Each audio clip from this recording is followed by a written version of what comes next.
Hi, my name is Leah Darling, and I'm a physical therapist here in my clinic in Scottsdale, Arizona. Today we're going to talk about the fascia and some self-treatment with the 4-inch ball. So many of you may not know what fascia is.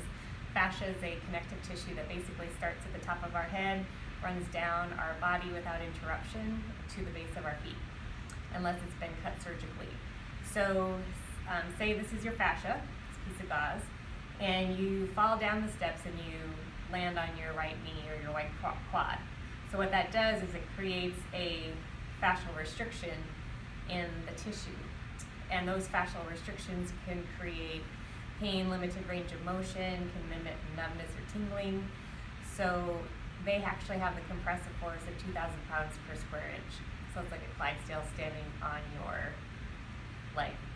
So what we do as therapists is we put pressure or traction into the fascia, which creates a softening and lengthening in the tissue. And we typically hold our releases for about 3 to 5 minutes, which creates the optimum lengthening of the fascia. So how can you do that for yourself?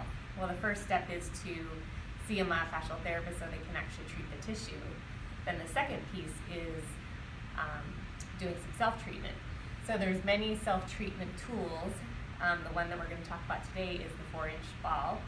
So say this is your fascia in your leg or in your hip, and you've got some tightness in that area. So what you can do is use the ball to put pressure into the tissue, which softens and lengthens it.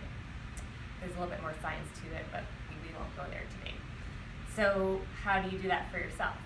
So say you've got some hip pain. So you would take your 4-inch ball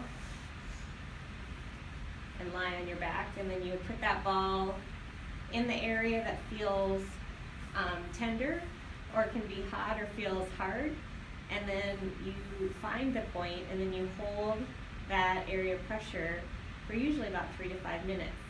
Allow that area to soften and lengthen. You roll until you find the next area that feels tender. Hold that for 3 to 5 minutes, let it soften and lengthen, and then you'll repeat that as often as you need to get those areas of restriction taken care of in the hip. The way I treat, I usually release the tissue, and then I teach you to stretch the tissue, and then we activate or strengthen the tissue in its new range of motion. So stay tuned for more tips, and we'll cover more of those things in future weeks. Thanks, and have a great day.